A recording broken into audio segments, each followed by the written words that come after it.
Hello friends, आपका स्वागत है मेरे यूट्यूब चैनल स्टडी विद रूप पर। दोस्तों, मैं रूप सिंह आप लोगों का स्वागत करता हूं मेरे यूट्यूब चैनल पर। दोस्तों, मेरा ज्योग्राफी से संबंधित टॉपिक भारत की मिट्टियां चल रही थी।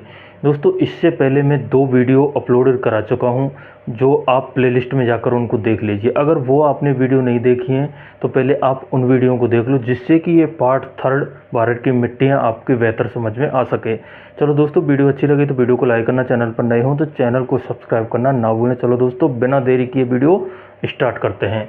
दोस्तों, ये भारत की मिट्टियाँ का पार्ट 3 है। ठीक है दोस्तों, 5वीं मिट्टी आती है दोस्तों लवणीय मिट्टी। कौन सी मिट्टी दोस्तों? लवणीय मृदा।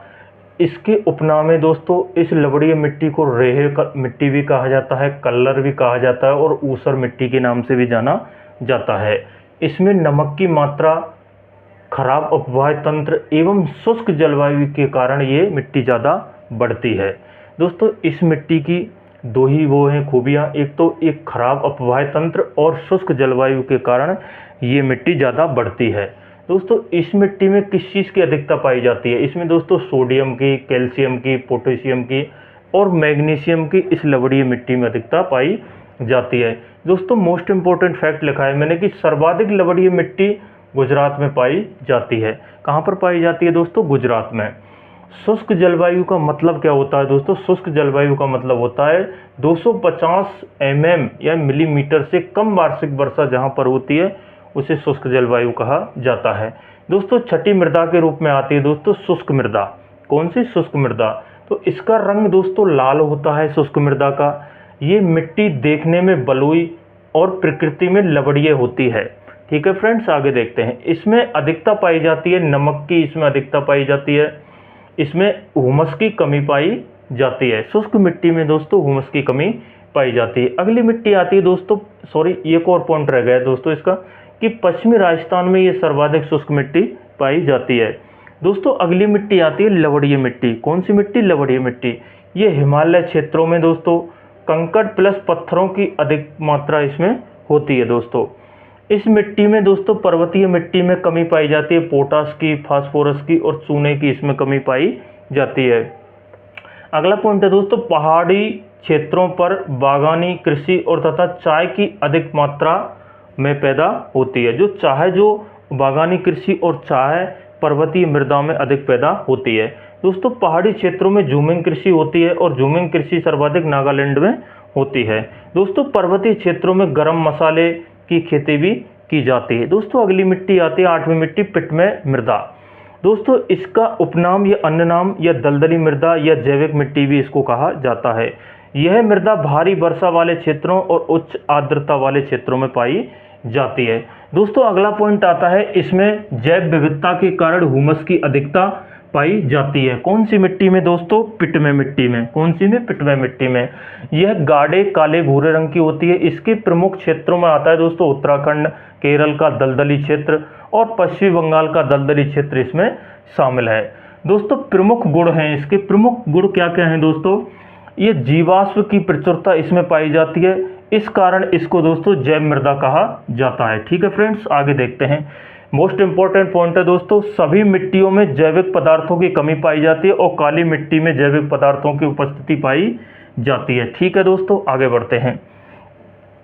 जैविक पदार्थ उपस्थित होते हैं। दोस्तों, ये जो पिटमय मृदा है इसमें दोस्तों जैविक पदार्थों की उपस्थिति पाई जाती है और जैविक पदार्थों की कमी, जो सभी मिट्टियां होती हैं भारत में उसमें जैविक पदार्थों की कमी पाई जाती है, लेकिन जो काली मिट्टी होती है उसमें जैविक पदार्थ उपस्थित होते हैं। अगली मिट्टी आती है दोस्तों अम्लीय मिट्टी। इसको क्षारीय मिट्टी के नाम से भी जाना जाता है। पीएच मान यह बताता है कि मिश्रण कितना अम्लीय है या कितना क्षारीय है। दोस्तों, सामान्य भूमि का पीएच लगभग 6 या 7 होता है। दोस्तों, जो सामान्य फसल इसी पीएच वैल्यू में उगती हैं। जो दोस्तों फसल होती हैं वो इसी 6 या 7 जो मान होता है उसमें ही दोस्तों फसल उगाई जाती हैं। अम्लीय मिट्टी क्या होती है दोस्तों? क्षारीय मिट्टी क्या होती है? इसको भी देख लेते हैं। अम्लीय मृदा जिसका पीएच मान 7.2 से कम है वो अम्लीय है, और क्षारीय मिट्टी जिसका 7.2 से अधिक पीएच मान है वो क्षारीय मिट्टी है। अधिक वर्षा वाले क्षेत्रों में अम्लीय मृदा पाई जाती है और अम्लीयता को कम करने के लिए दोस्तों चूने का प्रयोग किया जाता है। फिर इधर देखते हैं दोस्तों, ये कम वर्षा क्षारीय मिट्टी है दोस्तों, कम वर्षा वाले क्षेत्रों में पाई जाती है। इस मिट्टी में क्षारीयता कम करने को जिप्सम का प्रयोग किया जाता है। किसका दोस्तों? क्षारीयता कम करने के लिए जिप्सम का प्रयोग किया जाता है। मृदा अपरदन के प्रकार की, मृदा कितने प्रकार की होती है दोस्तों? मृदा 4 प्रकार की होती है, आस्कल अपरदन, परत अपरदन और रेल अपरदन और अवनलका अपरदन। दोस्तों आस्कल अपरदन किसको कहा जाता है?